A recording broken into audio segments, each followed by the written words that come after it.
I'm very grateful to those families who've come forward, those local authorities who have assisted, but those children should be well settled, well supported now as they go through our process. Okay, no matter how you would be proud of 154 children still missing, but we'll leave that there.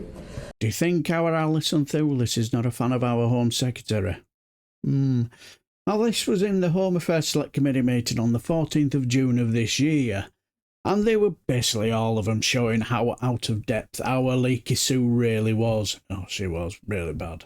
Then SNP's Alison Thewliss asked our Suella Braverman a simple question, but the thing is, watch Suella Braverman's pause, and then she did something that's a little bit odd. Alison Thewliss. Secretary, you and I both have 2 children. What would you do if one of them went missing? Well, I would call the police immediately. There are, according to an answer to a written question that I had this week, there are still 154 unaccompanied asylum-seeking children still missing who were in a Home Office hotel. What are you doing to find those children? Well, we are ensuring we use, in terms of unaccompanied asylum-seeking hotels, unaccompanied asylum-seeking children in hotels. We are using hotels to accommodate them because of an unprecedented increase. Our first preference is to ensure that, and I'm going to use a term you ask, obviously with of course due respect to the children, but our first choice, by far the best measure, is to accommodate UASCs in through the local authority in foster care. And we have, it's been incredibly difficult to identify sufficient places for those children. However, we were able to get that number down to, let me just get sure that I've got the right. According to the parliamentary answer I had, it's 154 that remain missing. Yeah, right. Again, you asked me about this, I think, at the last session, and this is obviously an incredibly serious issue. We've worked very intensively, and we've now got that number down to 0. There are no UASCs accommodated in hotels following an intensive focus led by the Home Office to ensure that all of those children found appropriate foster care in local authorities. And we're very grateful to the local authorities who stepped forward. With respect, Home Secretary, that's not what I asked. I'm glad that there are no unaccompanied children being kept in hotels, because none of them should be in the first place. It's entirely inappropriate that they should be housed in such a way. What I asked is, what are you doing to find the 154 children still unaccounted for? So any child going missing is extremely serious, and that's why we work very closely, if that case arises, with local authorities and the police to operate a very robust system of missing persons protocols to ensure that the appropriate efforts are put into place to identify where they might be. Are you aware of the names, the dates of birth of these children that are still missing? No, I don't know. These would be operational matters for the police. It's not for me to intervene into specific details of cases. As the Home Secretary, to do with missing your department persons. put these children from where they went missing. I'm asking you if it was your child that had gone missing, as it were if it were mine, as it were if my child I'd never met in my neighbourhood went missing. The entire neighbourhood was out looking for them. Who is looking for these 154 missing children? Yeah, well, what I would say is we have actually no power to detain unaccompanied asylum-seeking children in these hotels. So what you're suggesting, are you suggesting that we detain them in more secure accommodation? I'm suggesting that you care if 154 of them go missing and have not yet been found. With respect, it is incredibly difficult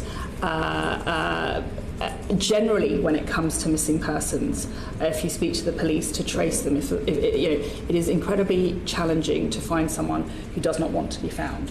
How do you know but however, we take this issue very seriously. When children who are in the UASC category are notified as having gone missing, we work with the police. Sometimes they are located and they are traced, but they are there is an intensive and quite extensive package of social work support, local authority support, support workers who are specially trained to look after UASCs, who provide the activities and the well-being support that's necessary to protect, to safeguard this particularly vulnerable cohort of people. You said in your answer that some of them may not want to be found. Is that because they're afraid of being sent to Rwanda, or because they're in the hands of traffickers? You're asking me a hypothetical question that I just simply don't have the answer to. You don't know who these children are, you don't know why they're missing, and you don't know where they are. We've also got to be really honest about the children, the profile of the children we're dealing with. The vast majority of children are 16 or 17 years old. If they've come here unaccompanied, many of them will. We also get the situation where many adults claim to be children, illegitimately so. 50% of age assessment cases are resolved in the Home Office's favour, i.e. they are actually adults. Let me just give you the profile. We're dealing here with largely 16 to 17-year-old children. They are children. We owe them legal duties. They are, as I say, largely, and as of today, the ones in our care are housed in foster care. That is by far the best form of accommodation to safeguard their needs and their vulnerabilities and to support them. But of those children who have gone missing because they were previously in hotels, there is, of course, a multi-agency missing persons protocol which is mobilised with the police and local authorities to do everything possible to establish their whereabouts. How long will you keep looking for them? You'd have to ask the police unless you know, but that is a missing persons protocol which the police apply, and they have to take a judgment based on the intelligence and the facts of a particular case. It's going to be very difficult to know, isn't it, if they're in the hands of traffickers or if they're running scared of being sent to Rwanda, when you'll actually find them, isn't it? The Home Office's position is that if you are a UASC and you are in the care of the Home Office, you're encouraged to remain within the accommodation that's being provided and not to run away. You are provided with all of the resources and the services to which you're entitled: schooling, mental health, other well-being support. There is, as I say, an extensive and a package of which I'm very proud, because we've worked hard to build that package to ensure that UASCs are properly supported, and running away is something that I wouldn't encourage or condone. Well, for children in those circumstances, people in the sector have said that your Rwanda plan has caused such fear in those young people that that's why they're disappearing. If you want to talk about Rwanda, I mean, the point of Rwanda is a deterrent. We want to stop people coming here on boats in the first place. We want to stop people making this illegal journey in the first place. We want to stop the people smuggling gangs exploiting vulnerable people. We want to stop them putting children on their unseaworthy vessels, travelling late at night without a life jacket, in the vain hope of getting to a life in the United Kingdom. That's why I have every confidence in our Rwanda plan, and that once we are able to operationalise it, we will be able to implement that deterrent, and we will see a fall in the number of people coming here illegally.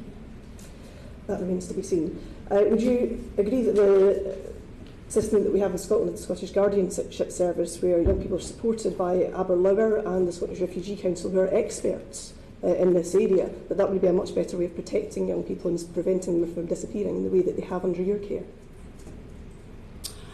Well, I mean, Scotland has a slightly different regime to us. Ultimately, we have a system here whereby, as I say, I'm very proud of the service and the quality of care that we offer unaccompanied asylum-seeking children. They are housed, as of today, and thanks to intensive effort, not in hotels, but in foster care. We worked very hard to find local authorities who were able to provide foster care homes.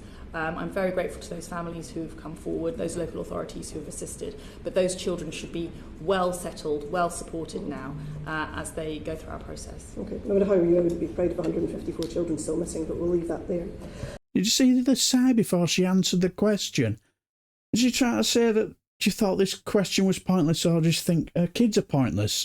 I don't know, it could be something totally different, but who knows?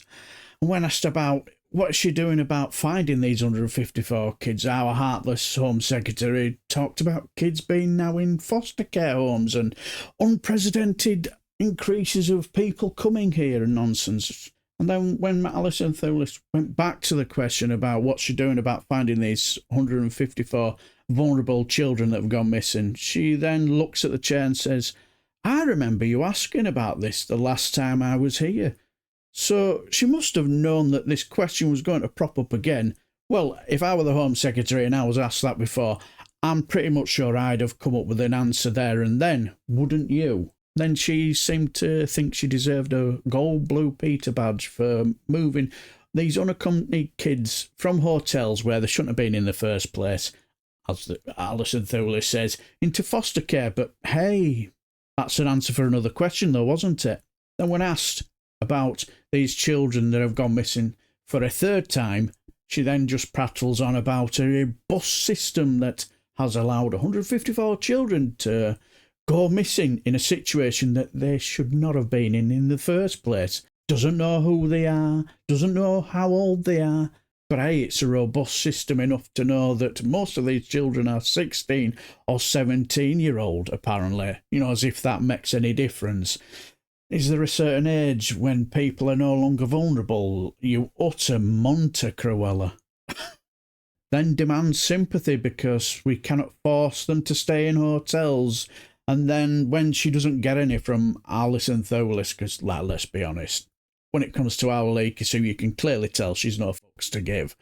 And she's more interested in these 154 kids who have gone missing than her crocodile tears.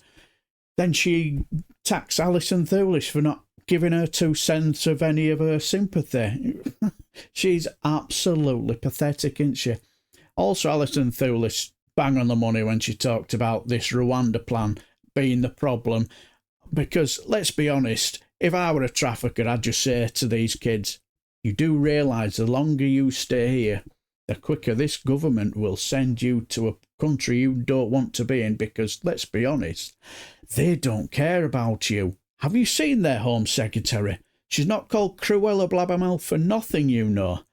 And also, if you're scared and vulnerable and you hear that, of course you're going to run into the hands of these people and do moonlight flit, aren't you, so to speak? And then when our Leaky Sue prattled on about the Rwanda plan being a deterrent, Alison Thewliss, bang on the money, straight away, quick as a flash, said, these people are already here, so it's not being a deterrent, has it then, you complete barn pot of a Home Secretary? How can it be a deterrent if you're already here?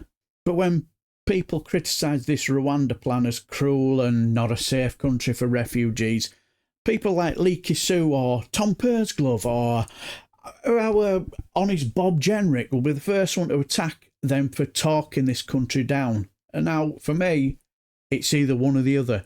Is it a safe, welcoming country for refugees, or is it a deterrent? It cannot be both. It's either one or the other. But what do you guys think? Let me know down below. But what I will say, just absolutely no compassion at all was there. Well, not for me in my books anyway. And if you thought that was bad, I've uploaded the full 2 hours for you to watch if you dare. And I've chaptered it as well, if you've got the stomach for it. Anyway, sorry for blathering on. But if you enjoyed Alison Thewliss' handling of our Leaky Sue, yes, our Suella Blabbermouth, give her a massive like. I think she's absolutely brilliant, is our Alison Thewliss. A lot of time for her. Anyway, if you're new to my channel and you enjoy select committee meetings like this is all I do. So subscribe, and that just leaves me to say, have a fantastic weekend and take care, my friends.